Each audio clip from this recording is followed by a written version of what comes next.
నగనేది లేకుండా తాకట్టులో ఉన్న బంగారాన్ని విడిపించి కొనబడును. అదే రోజు మార్కెట్ ధరకు కొని అప్పటికప్పుడు డబ్బులు ఇవ్వబడును. And gold buyers. Hi friends, welcome to my channel. భైరవికి ఊహించని షాక్. హర్షకు దగ్గరై ప్రెగ్నెంట్ అయిన నందిని. ఒకరినొకరు అర్థం చేసుకుని దగ్గరవుతున్న సత్య, క్రిష్. మరి ఇదంతా ఎలా జరగబోతుందో తెలుసుకోవాలనుకుంటే వీడియోని చివరి వరకు మిస్ కాకుండా చూసేయండి. క్రిష్ విషయంలో సత్య మనసు మారుతూ ఉంటుంది. సత్య క్రిష్ని అర్థం చేసుకునే ప్రయత్నం మొదలు పెడుతుంది. ఈలోగా సత్య స్నేహితుడు కనిపించడం, తన స్నేహితుడు సత్య మీద చేయి వేస్తూ ఉండగా ఇక సత్య అయితే ఇద్దరికి దగ్గరగా మాట్లాడుతూ ఉండగా ఫీల్ అవ్వి ఇక క్రిష్ స్నేహితుడు శివని కొట్టడం జరుగుతుంది. నువ్వెప్పుడు ఇంతే అంటూ సత్య కోప్పడి వెళ్ళిపోతుంది అక్కడి నుంచి. ఇక తన బాబాయ్ వచ్చేసరికి ఏంట్రా ఇదంతా? మరి అంతే కదా బాబాయ్, నా భార్య మీద వాడొచ్చి చేయడం ఏంటి? వాడిది విదేశీ కల్చర్ అంట. విదేశీ కల్చర్ అయితే అక్కడ వాడు చేయి వేసుకోవాలి, అంతేకాని ఇక్కడ నా భార్య మీద వాడు ఇష్టం వచ్చినట్టు చేస్తే నాకు నచ్చదు అని చెప్పేసి క్రిష్ కోపంగా వెళ్ళిపోతాడు. వీడేంటో, వీడి మనస్తత్వం ఏంటో అర్థం కావడం లేదు అని అనుకుంటూ ఉంటాడు. ఇక ఇక్కడ చూస్తే ఎక్కడ హర్షకు దగ్గరైపోతానో అన్న భయంతో, అమ్మ నన్ను త్వరగా వచ్చేసే మార్గం చేయవే, ఎక్కడ ఇక ఆడికి దగ్గరైపోతానని భయం వేస్తుంది. ఏంటి ఇక వాడితో విడిపోతానని చెప్పేసి దగ్గరగా ఎందుకుంటున్నావు? ఏం చేస్తాను, సిచ్యువేషన్స్ అలా ఏర్పడుతున్నాయి అని చెప్పేసి ఇక భైరవికి అయితే ఫోన్ చేస్తుంది. భైరవి ఎలాగైనా సరే మహాదేవయ్యతో చెప్పి నందిని వాళ్ళు తిరిగి వచ్చేసే ఏర్పాటు చేయాలని చెప్పి అనుకుంటుంది. మహాదేవయ్య అయితే ఏంటి, పిల్లలు వెళ్ళిన దగ్గర నుంచే చూస్తున్నాను, వాళ్ళని ఎలా తిరిగి తీసుకొచ్చేయాలా అని చూస్తున్నావే తప్ప వాళ్ళిద్దరూ కలిసి సంతోషంగా ఉండాలని, ఇక వాళ్ళు జీవితంలో కొత్త మలుపు తిరిగి వాళ్ళ బ్రతుకులు బాగుపడాలని ఆలోచన నీకెక్కడా ఉన్నట్టు కనిపించడం లేదేంటి భైరవి? పిచ్చి పిచ్చి ఆలోచనలు మానేసి జాగ్రత్తగా ఉండు. వాళ్ళు ఎప్పుడు రావాలో అప్పుడే వస్తారు. వాళ్ళని మధ్యలో రప్పించాలని ప్రయత్నాలు చేస్తే నా సంగతి నీకు బాగా తెలుసు కదా అని చెప్పేసి ఇక అంటూ ఉంటాడు మహాదేవయ్య. అలా భైరవి నోరైతే మూయించేస్తాడు. ఇక వాళ్ళిద్దరి మధ్య చిన్న గొడవ జరిగినా దాన్ని పెద్ద ఇష్యూ చేయకుండా సత్య అర్థం చేసుకుంటుంది, కాంప్రమైజ్ అవుతుంది. ఏదైనా గొడవ జరిగితే దాన్ని పెద్ద ఇష్యూ చేసి క్రిష్ని రౌడీలా చూసే సత్య, క్రిష్ ఆ క్షణంలో తను ఎంతగా బాధపడ్డాడో తెలుసుకుంటుంది. ఎవరైనా పరాయి మగాడొచ్చి తన భార్యను తాకితే ఎవరికైనా ఫీలింగ్ అలానే ఉంటుందని అర్థం చేసుకుంటుంది. కాకపోతే కాస్త బెట్టు చేస్తుంది. ఆ తర్వాత సత్య ఇక క్రిష్ ఇద్దరి మధ్య కాస్త కోస్త మాటలు కలుస్తాయి. ఇక్కడ హర్ష నందినిల మధ్య కూడా మాటలు కలవడం జరుగుతుంది. ఇక హర్ష నందిని మామూలుగా మాట్లాడుకోవడం మొదలు పెడతారు. ఇక బొద్దింక విషయంలో భయపడి హర్ష చంక ఎక్కిన నందిని అయితే ఆ తర్వాత హర్షకి దూరంగా ఉండాలి అనుకుంటుంది. కానీ అది తన వల్ల కాదు. ఎందుకంటే హర్ష ఇక తనతో ప్రేమగా మాట్లాడడం, తన కోసం డిన్నర్ రెడీ చేయడం, తన కోసం టీ కాఫీలు తీసుకురావడం, అలాగే క్యాండిల్ లైట్ డిన్నర్ ఏర్పాటు చేయడం, ఇదంతా కూడా హర్ష చేస్తూ ఉంటాడు. హర్ష అలా చేస్తూ ఉంటే ఆల్రెడీ ఇక బిర్యానీ అన్న చికెన్ అన్న తనకి ఎంతో ఇష్టం. అవి మాత్రమే హర్ష తీసుకొస్తూ తను తింటుంటే సంతోషపడుతూ ఉంటాడు. హర్షని చూసి ఇక తను సంతోషపడుతుంది. ఏంటి, ఒక బిడ్డ తింటూ ఉంటే తన తండ్రి అలానే మురిసిపోతాడు, అదే పరిస్థితిలో భర్త కూడా ఉంటాడని మా నాయన చెప్పిండు. ఇప్పుడు ఇక ఇతగాడిని చూస్తుంటే అలానే అనిపిస్తుంది. నేను తింటుంటే తను మురిసిపోతున్నాడు, తన కడుపు నిండిపోయినట్టుగా ఆనందపడుతున్నాడు ఏంటి అని చెప్పేసి నందిని అయితే అనుకుంటూ ఉంటుంది.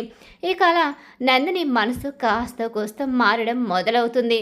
నందిని హర్షని కలపాలని చెప్పి హనీమూన్కి వచ్చిన ఇక సత్య క్రిష్లు మధ్య కూడా గొడవలు తగ్గుతాయి.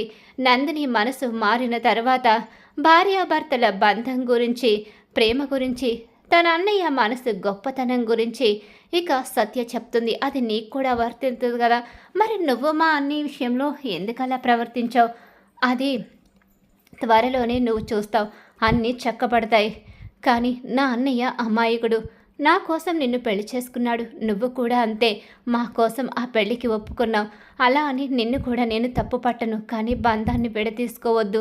బంధం విడిపోతూ ఉంటే ఒకరి మీద ఒకరికి ఇష్టం లేకపోతే ఆ బంధంలో ఎంత కష్టం ఉంటుందో నాకు తెలుసు అని చెప్పేసి సత్య చెప్తూ ఉంటుంది. సత్య మాటల్లో క్రిష్ మీద ప్రేమ కనిపిస్తూ ఉంటుంది. అలాగే ఇక భార్యాభర్తల బంధం విలువ విడిపోతే ఇక కుటుంబంలో గౌరవం తగ్గడం, కలహాలు పెరగడం జరుగుతుందని నందిని అర్థం చేసుకుంటుంది. అలా అర్థం చేసుకున్న నందిని అయితే హర్ష ప్రేమకు లొంగిపోతుంది. హర్షకు భార్యగా నందిని దగ్గరవుతుంది. ఇక ఇక్కడ చూస్తే సత్య క్రిష్ కూడా ఇద్దరు సంతోషంగా ఒకరితో ఒకరు ప్రేమగా మాట్లాడుకోవడం మొదలు పెడతారు. హనీమూన్ పూర్తవుతుంది, ఇంటికి తిరిగి వెళ్ళిపోతారు. ఇక ఇద్దరి మధ్య కూడా కాస్త కోస్త ప్రేమ పెరుగుతుంది. ఒకరితో ఒకరు మాట్లాడుకునే విధానాన్ని చూసిన మహాదేవయ్య సంబరపడతాడు. ఏందే భైరవి, చూసినావుగా, నీ కొడుకు కోడలు అలాగే నీ కూతురు అల్లుడు వెళ్ళేటప్పుడు ఎలా ఉన్నారు, ఇప్పుడు వచ్చిన తర్వాత ఎలా కనిపిస్తున్నారు అర్థమవుతుందిగా. అందుకే నేను పంపిన పర్పస్ అయితే ఇక క్లియర్ అయినట్టే అనిపిస్తుంది. ఇక వాళ్ళ మధ్య అనురాగం పెరుగుతుందని తెలుస్తుంది.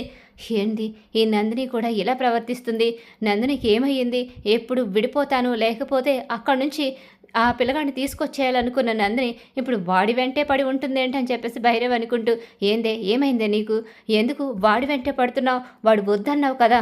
లేదమ్మా, నిజమే, వద్దన్న మాట నిజమే, కానీ ఇప్పుడు ఆయనే నాకు కావాలి.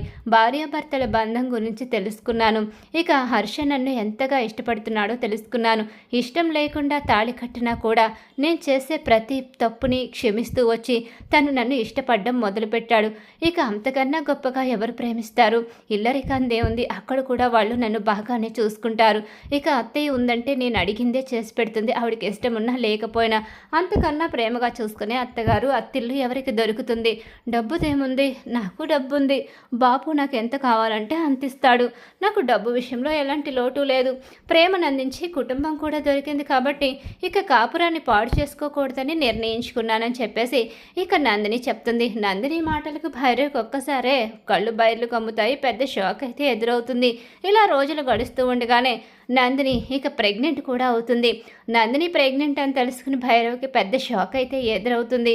నందినిని హర్షని విడదీయాలని, లేకపోతే హర్షని కుటుంబం నుంచి విడదీసి తీసుకొచ్చి ఇక ఇల్లరికపు అల్లుడిని చేయాలి అనుకున్న భైరవి ప్లాను రివర్స్ అయిపోతుంది. అలాగే ఇక్కడ చిన్న అలాగే సత్య ఈ ఇద్దరు కూడా ఒకరి మనసు ఒకరు తెలుసుకుంటారు. ఒకరినొకరు అర్థం చేసుకుని ప్రేమగా మాట్లాడుకోవడం మొదలు పెడతారు. ఇక ఇద్దరు ప్రస్తుతం అయితే దగ్గర కాకపోయినా స్వార్థాలు, అసూయలు, కోపాలు, తాపాలు అన్నీ అయితే తగ్గిపోతాయి. మంచాలు దగ్గరవుతాయి. ఇద్దరు ఫ్రెండ్స్గా కలిసి ఉండడం మొదలు పెడతారు. విడాకుల విషయంలో కూడా ఒక డెసిషన్కి వచ్చి కుటుంబాలని బాధ పెట్టి మనం బాధపడడం కరెక్ట్ కాదని, మన మధ్య ఇక ఇప్పుడైతే స్నేహం మొదలైంది, ఆ తర్వాత ప్రేమ మొదలవుతుందేమో, అది బంధంగా మారుతుందేమో, అదంతా తర్వాత విషయం. ప్రస్తుతమైతే విడాకులు కూడా రద్దు చేసుకోవాలని చెప్పేసి ఇక నిర్ణయించుకుంటారు. అలా ఒకరంటే ఒకరికి ఇష్టమైతే ఏర్పడుతుంది. అనుకోకుండానే వాళ్ళ మధ్య ప్రేమ అనుబంధం కూడా మొదలవుతాయి. మరి రాబోయే కథలో ఖచ్చితంగా ఇలా అయితే జరగబోతుంది. ఇలా జరగాలని చెప్పి ఎవరైతే కోరుకుంటున్నారో వాళ్ళు మా వీడియోని తప్పకుండా లైక్ చేయండి. సత్యభామ సీరియల్ అప్కమింగ్ ఎపిసోడ్స్ టీవీలో కన్నా ముందుగా చూడాలనుకుంటే మా ఛానల్ ఇప్పుడే సబ్స్క్రైబ్ చేసుకుని పక్కనున్న గంట సింబల్లో ఆల్ మీద క్లిక్ చేయండి.